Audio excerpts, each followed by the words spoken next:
Hi guys, welcome back to another video. What I have today is a 2017 Mazda 6 2.2 Skyactive. What's happening is customer's complaint is he's driving it, you can hear a big whistle, woo, kind of a thing coming out of it, only at lower down RPM. So we have to go and diagnose and find out what the story is. We have code scan done here. We have a P0101 with mass or volume airflow sensor A range or performance. What I have done on this prior couple of months ago is an intake manifold clean, so we do know that that is clean at this point in time. And without doing a whole lot of digging right now, I'm suggesting that we have a turbo, the smaller turbo at the tail. So it's a bi-turbo, big one up the top, smaller one down the bottom. I'm suggesting the smaller one is that they're failing, and that's what's restricting some kind of airflow, or we're not getting enough boost pressure from that turbo at the failing, or any of that kind of stuff. What some of you are going to ask me is what kind of miles are on it. There is, if you can see it there, 175,451 miles on it. And also people have asked me to do a video on removing or changing a turbo. What's the way to go about this? I have seen people pulling their hair out trying to change a turbo in there in situ. I just don't believe it's the way to go. The way we're going to go today is, number one, I'm going to start pulling out some of this stuff. I'm going to try and get in at my little small turbo and make sure that it is actually either failing or damaged somewhat or slightly or whatever it may be. And or with 175,000 kilometers, we're also believing that potentially there could be a camshaft in here worn. So man is after changing the washers. Well, I didn't do them washers, and he's also after changing that pressure sensor that's in there. Don't know if that pipe is, I'm feeling it is clear, but normally I'd look at live data before I get to this point, but this is the day where I'm going to start and working. So we're going to make a plan, engine out on the ground, have a look in here, diagnose or pinpoint first, engine out on the ground. Once the engine out on the ground, swap over the turbo.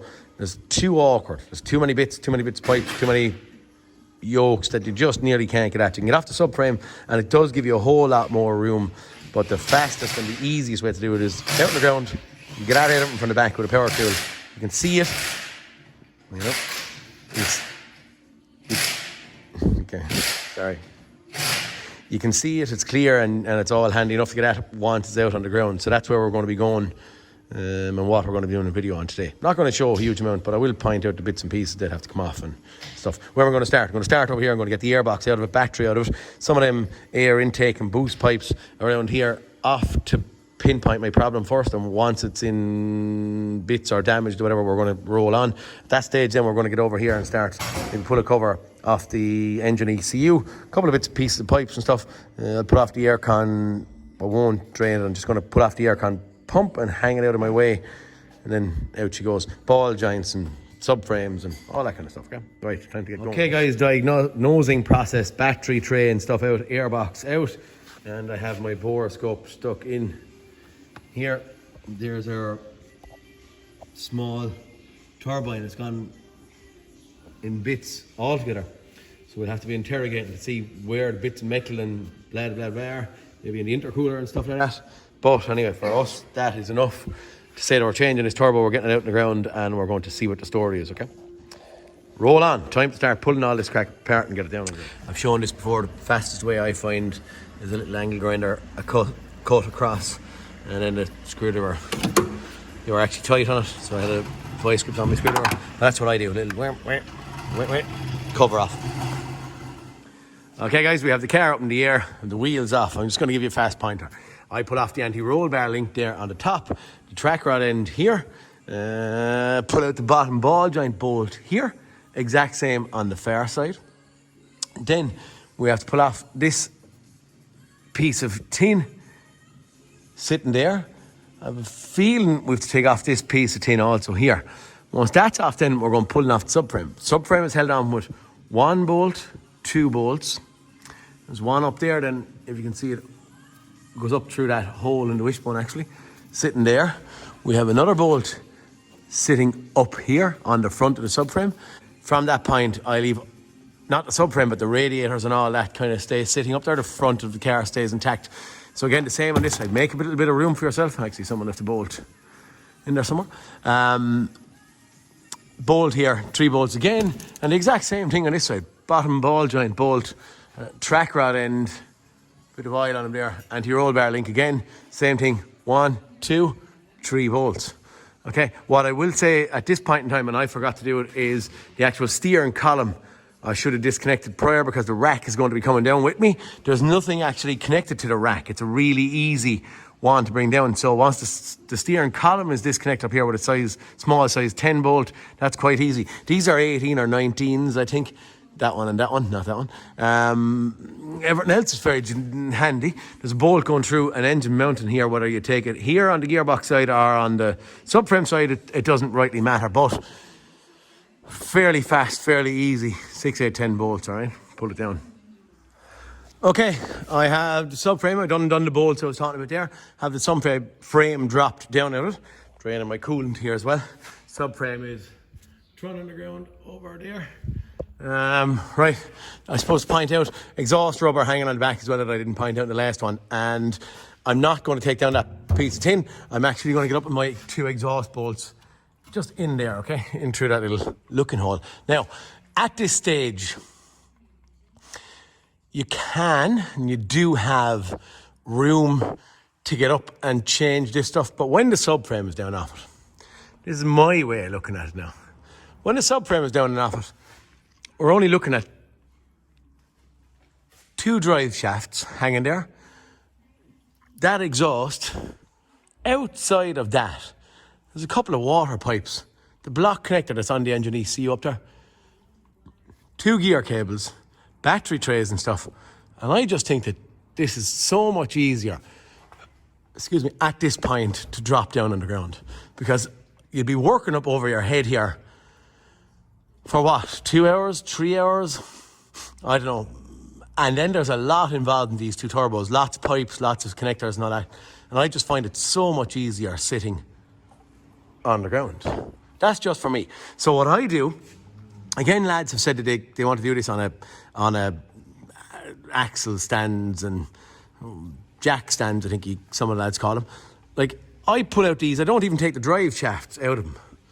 We drop the thing down on the ground, and we put an axle stand underneath the drive shaft, pop it out, and leave the drive shaft in it. You'll see it in a second. And just once it's sitting down, and ye know of me, anyone to follow me, beer crates right now. I have, as I said there, ordered a what was it called? A jacking table, but the jacking table, it must be on a slow boat from China or something, because it's ordered maybe 1 or maybe 2 months. I don't know. So all I'm going on today is beer crates. So it's going down onto the beer crates. I don't move anything. So it sits on the beer crates, up the car goes, and because I don't move it, it stays sitting on the ground. Because I don't move it, it's in the exact same position going back in as it was coming out. And that just makes life easier. So up it goes, I change the turbo, and the car will nearly drop straight down on it without touching off anything, it just makes life easy, okay? So at this point in time, we're going to go back down as soon as that coolant is drained, and nothing else have to disconnect. Yeah, a couple of water hoses and stuff once that coolant is drained and stuff. But that's it. It's relatively straightforward. I'm going to lob it down out of now and see what we're going to do. Okay, guys, underneath, there's only 2 little water pipes coming from the heater matrix out and on here. There's an intercooler pipe that I'm just at popping off here. Water pipe off. There's a main starter wire coming across and onto this, in that little block connector yoke in here, a little trap door. There's a little trap door on a, I don't know, the connection pack block connector. That's kind of it, I think. But outside of that then, we're nearly off, nearly out. Right, we'll send it back down again, have a little look upstairs and just see if there's anything else. The exhaust is hanging there off the AC pump, and I just hung it to one side so I wouldn't have to. There's plenty clearance on it. I give it a twist and I just wedge it up behind the bumper. And as you can see there, AC pipe does be just kind of tipping off the water pump pulley, but it doesn't bother whatsoever. That's it. Then we're going. We have beer crates sitting in situ and ready to drop down the ground. Okay. Back up top, pulled off that water hose. Another little one feeding from here into here, pulled off that. Everything else is straightforward. There's very little. There's a little AC pipe I'm talking about up the top, but it doesn't bother the car at all. Have those 3 engine mounting bolts out. Well, actually, look, I have 1 ground strap that's heading out here that I have to disconnect. And did I show these? Did I show that? There's 2 little block connectors go in here to the fuse box, and then that goes onto the positive battery terminal. 2 bolts holding on the loom on the leg, but that's that out of it. And as I showed, the other little loom on the bottom. Block connector on the ECU. That's it. 2 water hoses back here. Gear cables here. 2 fuel lines, vacuum pipe. 2 water pipes, intercooler pipes. Simples. Okay, out in the ground. Actually, sorry, did I show that? I have the bolt out of that one as well. The water hose is sitting there. Our engine is fluffing and should be in theory just hanging there. Time to go on to the next one. We'll try it. We're snagged on an engine mounting here somewhere. Come on, baby. Leave go. Oh, there she went. She was kind of caught on that thing. She didn't come out right. She just had her sitting on her rear crates that were set up. Oh, we gotta remember our ground cable before I go for it. Okay. Ground cable off was, I think, on my visual inspection, everything else is pretty much okay. Right, we'll click the button again.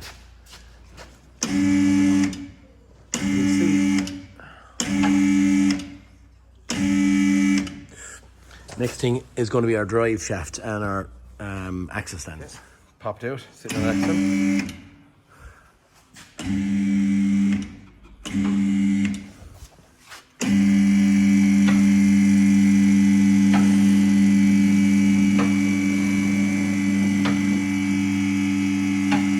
Any little dribbles of water and stuff that were left on the ground, I just trying to rag down there just to keep it somewhat dry, give it a skid around underneath my feet.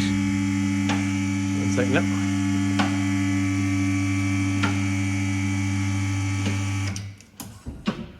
Locked into place.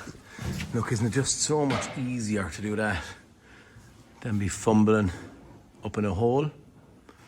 Well, it seems like a lot of work, I suppose, but sure. Anyway, for now, I'll pull off some of these bits and pieces and show you. I'm going to pull off maybe heat shields, get off the DPF first, 1 or 2 little bits of air pipes and stuff around here, and have the new turbo there sitting in a box. I'll show you that in a second as well. To get off the DPF, lads, there's 1, 2, 3, and then that bolt in there. 4 bolts onto the turbo. There's 2 little holes in the bracket. 2 bolts holding the bracket on there, and 2 little bolts holding the bracket on there. Right. There's 2 temperature sensors. A lambda and a temperature. Pop off there with the bracket on that, and then 2 pressure sensor pipes, and that should be, in theory, that thing falling off in my hand. Yeah, that's right. Alright, a bit heavy for one hand. Okay, that's that bit, getting into a turbo. Okay guys, a little bit of thinking, a little bit of looking at this stage. That bracket comes off. Okay, sorry. Then just mark what you have to change, a couple of vacuum pipes, and mark them so they can be all put back on together. A couple of wiring looms in around here to be disconnected and stuff. 4 bolts are actually holding on the turbo onto the block. 1, 2, 3, 4. You can get in at these relatively easy. Oil feeds, oil returns, all these pipes come off. You can get at them handy. You can get at them handy at this stage, okay? Okay, I moved over this side. As I said, there are a couple of vacuum pipes. A couple of bits of wiring loom. We have pressure sensor, temperature sensor, actuator position sensor disconnected. Now, there's an oil feed pipe coming down to here, which then goes into a branch of 2 of them for both turbos. You can either unbolt it there or unbolt it there. Sometimes I prefer to unbolt it there because I get to see if there's a little banjo bolt in there, and we have oil feed and all that kind of stuff. So that's where I kind of go for a little water hose joined on here. And I come over here also, and I'm going to take out those two. I can't remember. Does that one come off? For definite, I need those 2 and that one off. So 1, 2, 3, 4, 5, 6, 7. Oh, the oil return 8, 9. That one is 10 at this stage. And then we're only left with the 4 bolts on the actual main turbo itself, okay? The whole body of the car. Okay. Bolts loose. Turbo is starting to come off. I still have something connected over here. There's a little bit of tight on something. But just imagine trying to do that in there. What am I connected? I don't know. This one, I didn't disconnect this little one across here. Oh, there's a little bracket. Sorry. After missing that one. Little bracket holding on that steel pipe there, and that's it then. Turbo. Okay, guys, I couldn't lift that off. I couldn't lift that off with one hand. So there's our turbo sitting on the ground. Here is our new one got. Turbo's direct. I got that from. They're around €800 or so.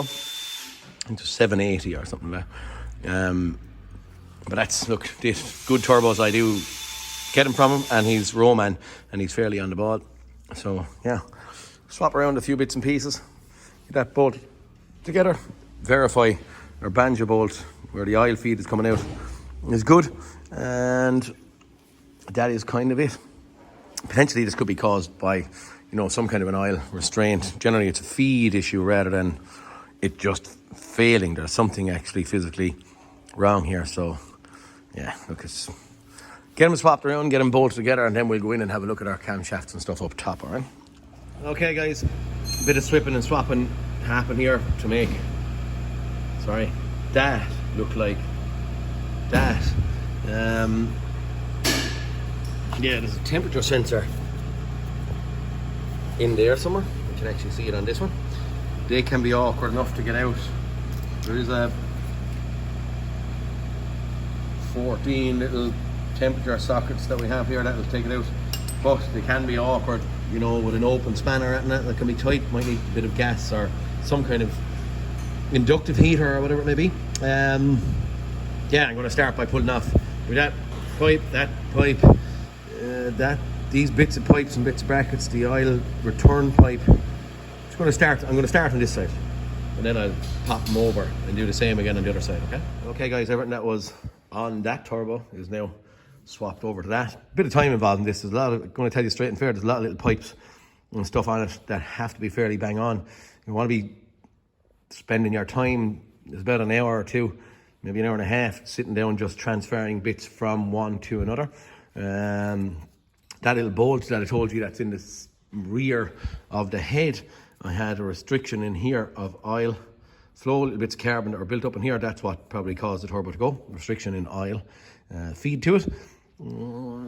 Temperature sensors and pipes, and there's a good few of them, as I said there. Assemble it in as much or as complete a form as you can before you go to bolt it onto that. And that's kind of it now. I'm getting ready to offer it back up. The little gaskets off of these yokes is still on the back of the head. The other gaskets are sitting in place, and it's ready to go back together at this point. And yeah, that's kind of it. A couple more heat shields and stuff to go onto that. Then once we get it back up on the back of the head, or back on the back of the block engine. Yeah, straightforward enough.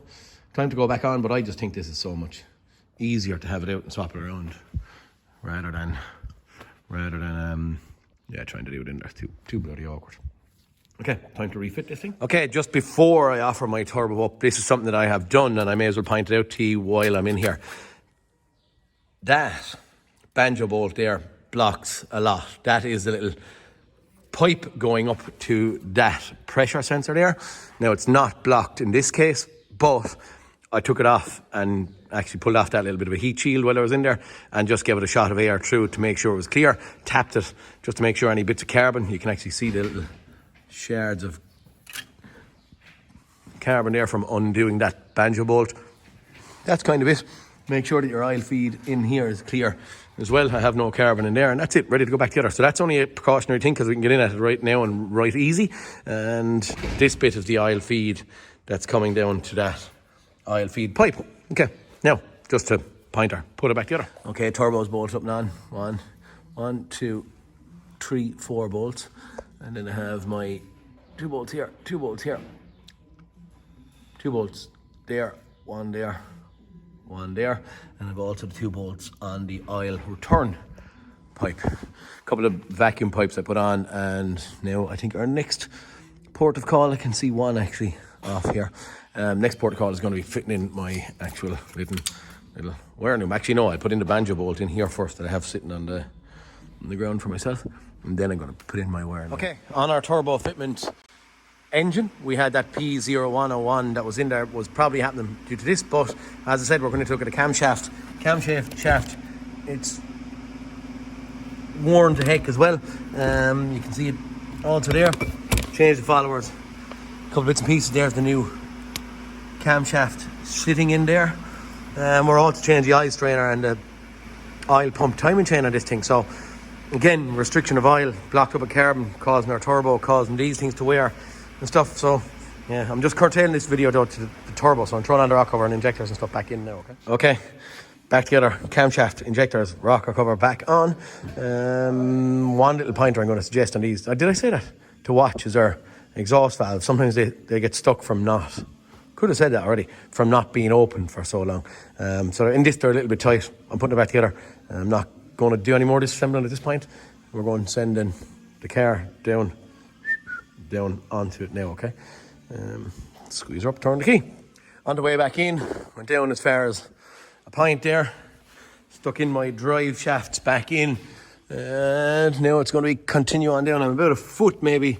You can see it from being in fully, but as I said, I didn't move anything, so everyone should go in relatively easy. There's not much room to clear there, but in saying that, that's where it came out, so I shouldn't be too bad. It might be a little bit of a wiggle and a woggle because it dropped. Remember here we had to drop about 6 inches. That bit of plastic might snag on the automatic box there on the way in, so I make sure that we're just going to stop that bit of plastic snagging. But other than that, I think we're going down. Time to go down again. I'm not doing this on camera because I'm kind of lifting. I'm on my own, lift and looking and lifting and looking and lifting and looking. Okay, that is it. 3 bolts on, 1 bolt in. We should be now. Go back up. Oh, she's back. She's back swinging. Yay. That's it. We start rocking and rolling backwards, then putting on a few ground straps and our ECU block connector, water pipes, whatever the heck is underneath. You don't need to see any of that crack subframe and stuff coming off. I just think that's the easiest way to do it at this point. I'm going to start it and run it, and then once I'm happy that everything is back together and I'm able to put this job in theory to bed, at that point then I'm going to turn around once everything is connected up and pull the sump off it to do the oil strainer. Again, probably not something that maybe you're bothered about, this turbo job you're looking at, but I'm going to pull it apart. I have videos on it, change the oil strainer, change the oil pump timing chain, and yeah, but get this bit put to bed first so I don't have to be concerned about anything that I've done so far and start making the stockpile bigger. Worries are enough for me. Turbo and camshaft at this point in time, okay? So, yeah, get a few bits together and see where we're going. Okay, don't have the subframe on. Don't have the subframe on yet, but I have everything back together underneath, wiring looms and stuff. No subframe, as I said there, but I'm going to just crank it over and wait till I get a sub diesel coming out here, and then we'll squeeze that up and try and make it fire up. Okay, we're running. I noticed we said I came out and I squeezed that joke, turned the key, and I'm going to tell you because of them exhaust valves that were snagging, it kind of sounded a bit horrible.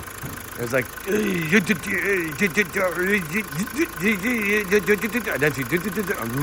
she fired. Right, we're up and running now.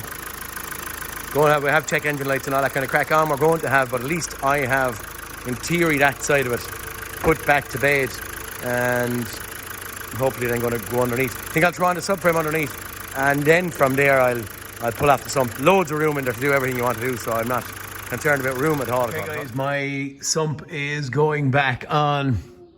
I probably should have shown the module coming down, but as I said, there are loads of videos about that crack. I actually just split the oil strainer open, have plenty of carbon inside in it, so that is more than likely going to be some of the carbon that was caught going up to my turbo. Yeah, that's it. Handful of bolts here to be sent in, and then I leave it dry overnight before I fill it with oil in the morning. Put a new filter on it. Okay guys, we're up and running. Sealer is dry, 175,469. All my resets done, and car is actually driving at this point anyway. Fine. So it's doing exactly what you should do. Boost back. At this point, no faults. Get another couple of miles maybe done on it and try and check up on you later on, or you can maybe take my word. But anyway, that's it for maybe this one. I'll do the miles in my own time. You don't need to see this crack. I suppose all I'm doing is just showing that we are back together, we are up and running, and everything is as it should do. I'll normally do 100 or 2 miles. I'm just at the scene, which is a nice thing. the start-stop has cut in, so the car is quite happy. And the minute I have off the brakes, she'll fire up again. But yeah, that's kind of it for this one, guys. It's turbo replacement on a Mazda 2.2 Skyactive Mazda. Whether it's a CX-5 or Mazda 3 or Mazda 6, the long and short of it is the easiest way to do this is subframe off, engine out on the ground, switcheroo, and back together. Make sure you have no oil-related issues that's causing your turbo to fail. Outside of that, simple, easy, no big mad panic on it. Bit of work, bit of time, but it's not anything crazy. It's nothing that anyone can't do. But I will advise anyone who's asking me about dropping the turbo or changing the turbo in situ, going to be messy. If you have it up on jack stands or axle stands, you have the subframe coming off, so you can't leave it on the wheels. Maybe you could just axle stands underneath the sills and try and get in there. I wouldn't want to do it now, to be honest with you. But look, best of luck to you. Yeah, for this one, please like and subscribe, guys. Every subscriber I get is a bonus to me. And thanks very much for watching. I'll see you all in the next cartoon. Turbo on a 2.2 diesel Mazda. Guys, talk to you soon.